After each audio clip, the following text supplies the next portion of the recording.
நான் ஜி.எஸ். நிஷ்மா. நான் இளம் விஞ்ஞானி நிகழ்ச்சிக்காக ஏறக்குறைய 1300 ஆண்டுகள் பழமையான அரண்மனைக்கு வந்துள்ளேன். நான் இப்போது நிற்கும் இடம் இரணியல் அரண்மனை. அதாவது வரலாற்று காலத்தில் ரணசிங்கேஸ்வரம், இரண்யசிங்கநல்லூர், இரண்யசிங்கபாடி என்று அழைக்கப்பட்டதாக கல்வெட்டுகளில் எழுதி வைக்கப்பட்டுள்ள இரணியல் என்னும் ஊர் இந்த இயற்கை வளத்தோடு கூடிய செழுமையான ஊர். நாகர்கோவிலிருந்து 18 கிலோமீட்டர் மற்றும் தக்கலையிலிருந்து 6 கிலோமீட்டர் தொலைவில் உள்ளது. இந்த ஊரில் 2 பழமையான வரலாற்று சிறப்புகள் உள்ளன.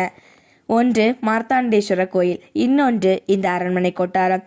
இப்போது 13ஆம் நூற்றாண்டில் கொட்டப்பட்ட மார்த்தாண்டேஸ்வரர் கோயிலை பற்றி பார்ப்போம். இந்த சிற்ப வேலைப்பாடு உடைய பிரம்மாண்டமான கோவில் கற்களை அடுக்கி செய்யப்பட்ட கற்றளி கோவில். என் பட்டை வடிவ விமானங்களையும் சிற்ப வேலைப்பாடுகளையும் உடைய தூண்களையும் கொண்ட குடைவரை கோயில். இங்கு ஒரே கல்லாலான நந்தி மண்டபம் உள்ளது. இதன் முன் மற்றும் முகப்பு மண்டபங்களில் இராமாயண பாகவத கதை சிற்பங்கள் உள்ளன. கிபி 13ஆம் நூற்றாண்டில், அதாவது 1266இல் கீழப்பேரூர் ஸ்ரீ வீரரவி கேரளவர்மர் திருவடி அவர்கள் இந்த கோவிலை கட்டி நன்கொடை வழங்கியதாக திருவனந்தபுரம் கல்வெட்டில் கூறப்பட்டுள்ளது. இரணியல் அரண்மனையின் வரலாற்றை பற்றி சொல்ல வேண்டுமென்றால், முற்கால பாண்டியர்கள், வேணாட்டவர்கள், திருவிதாங்கூர் மன்னர்கள் இந்த அரண்மனையில் தங்கியிருந்ததாக கூறப்படுகிறது. வேலுத்தம்பி தளவாய் படைத்தலைவராக இங்கு இருந்ததாகவும் கூறப்படுகிறது. 3½ ஏக்கர் சுற்றளவு உள்ள இந்த அரண்மனையில் படிப்புரை, குதிரை மண்டபம், வசந்த மண்டபம், பதுங்கு குழிகள் இருந்துள்ளது. நாம் இப்போது பார்க்க போவது துயில் மண்டபம், வசந்த மண்டபம் அல்லது அந்தப்புறம் என்று அழைக்கப்படும் இந்த இடத்தின் கட்டுமான முறையே வியக்கத்தக்கதாக இருந்துள்ளது.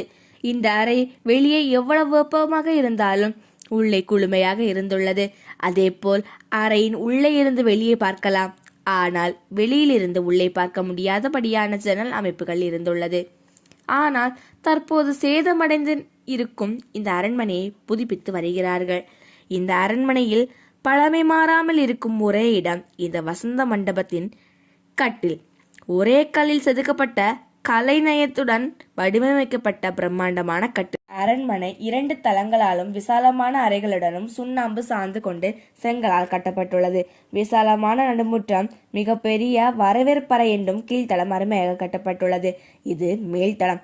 கலைநயம் மிக்க தேக்கு மர வேலைப்பாட்டுடன் உத்திரங்களால் கட்டப்பட்டது. மேல்தளத்தில் எந்த பக்கத்திலிருந்து பார்த்தாலும் நடுமுற்றம் தெரியும் வண்ணம் அமைக்கப்பட்டுள்ளது. இங்கு அரண்மனை அருகில் பொறியியல் வடிவமைப்புடன் கட்டப்பட்ட குளம் ஒன்று உள்ளது. இதன் சுற்றுச்சுவர் மிகவும் அழகாக வடிவமைக்கப்பட்டுள்ளது. தற்போது பராமரிப்பின்றி இருப்பதால் புதர் மண்டி கிடக்கிறது.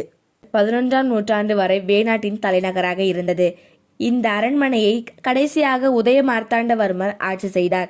அவரது காலத்திற்கு பிறகு பத்மநாபபுரம் அரண்மனை தலைநகராக மாற்றப்பட்டது. புதுப்பிக்கப்படும் அரண்மனை பத்மநாபபுரம் அரண்மனை போன்று சுற்றுலா தலமாக அமையும் என்பது மகிழ்ச்சியான செய்தி. எழுத்துக்கும் சொல்லுக்கும் இலக்கணம் வகுத்ததோடு இந்த பிரபஞ்சத்தின் அறிவியலுக்கும் இலக்கணம் வகுத்த தொல்காப்பியரை வணங்கி மகிழ்கிறேன். உலகில் பல மொழிகளில் இலக்கண நூல்கள் உள்ளன. ஆனால் ஒரு இலக்கண நூலில் உயிரினங்களின் பரிணாம வளர்ச்சியையும் பஞ்சபூதத்தின் கொள்கைகளையும் விளக்கிய ஒரே நூல் தொல்காப்பியம். நவீன அறிவியல் மேதைகள் சார்லஸ் டார்வின் மற்றும் அரிஸ்டாட்டில் போன்றோர் பிறப்பதற்கு பல நூற்றாண்டுகளுக்கு முன்பே ஒரு தலை சிறந்த உயிரியல் விஞ்ஞானியாக தொல்காப்பியர் திகழ்ந்துள்ளார். தொல்காப்பியத்தின் ஆக சிறந்த அறிவியல் பங்களிப்பு உயிரினங்களின் அவற்றின் அறிவு திறனை அடிப்படையாக கொண்டு வகைப்படுத்தியதுதான். ஒன்றறிவதுவே உற்றறிவதுவே, இரண்டறிவதுவே அதனோடு நாவே. அறிவியல் உண்மை. ஓர் உயிர் தொடுதல் முதல் 6 அறிவு மனம் கொண்ட மனிதன் வரை உயிரினங்களை வரிசைப்படுத்தியுள்ளார். ஓரறிவு புல் மரம் தொடுதல், ஈரறிவு சிப்பி நத்தை சுவைத்தல், மூவறிவு கரையான் எறும்பு மோப்பம், 4 அறிவு நண்டு தும்பி காணல், 5 அறிவு விலங்கு பறவை கேட்டல், 6 அறிவு மனிதன் மனம். நிலத்தை 5ஆக பகுத்த தொல்காப்பியர் ஒவ்வொரு நிலத்திற்கும் உரிய மரம், செடி, கொடி, பறவை என அனைத்தையும் வகைப்படுத்தினார். இதனை இன்று பயோஜியோகிராபி என்று அழைக்கிறோம். ஒரு குறிப்பிட்ட சூழலில் எந்த உயிரினம் வாழ முடியும் என்ற இயற்கை சமநிலை அறிவியலை தொல்காப்பியம் அன்றே கற்பித்தது. பிரபஞ்சம் எதனால் ஆனது என்பதை தொல்காப்பியம் ஒரு இயற்பியல் விதியாகவே சொல்கிறது. நிலம், தீ, நீர், வளி, விசும்போடு 5ம் கலந்த மயக்கம் உலகம் ஆதலின். அறிவியல் உண்மை.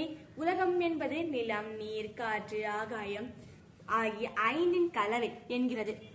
இது நவீன வேதியியலின் ஸ்டேட்ஸ் ஆஃப் மேட்டர், திண்மம், திரவம், வாயு, பிளாஸ்மா போன்ற நிலைகளை அன்றே ஒருங்கிணைத்து கூறிய அறிவியல் பார்வையாகும். எழுத்துக்கள் பிறக்கும் இடங்களை மனிதர்கள் உள்ளுறுப்புகளோடு தொடர்புபடுத்தி தொல்காப்பியர் விளக்கியுள்ளார். இது இன்றைய ஸ்பீச் சயின்ஸ், பேச்சு அறிவியல் மற்றும் ஒலியியலுக்கு அடிப்படையாகும். அன்பு நண்பர்களே, தொல்காப்பியம் என்பது வெறும் இலக்கண புத்தகம் அல்ல, அது தமிழர்களின் பேரறிவியல் கலைக்களஞ்சி. இனங்களின் உணர்வுகளை வரிசைப்படுத்திய அந்த தமிழனின் அறிவு இன்று உலக விஞ்ஞானிகளுக்கு வழிகாட்டியாக உள்ளது. அத்தகைய பெருமை மிக்க தமிழால் நாமும் அறிவியல் சிகரம் தொடுவோம். தொல்காப்பியம் போற்றுவோம், அறிவியல் தமிழை உலகிற்கு சாற்றுவோம். நன்றி, வணக்கம்.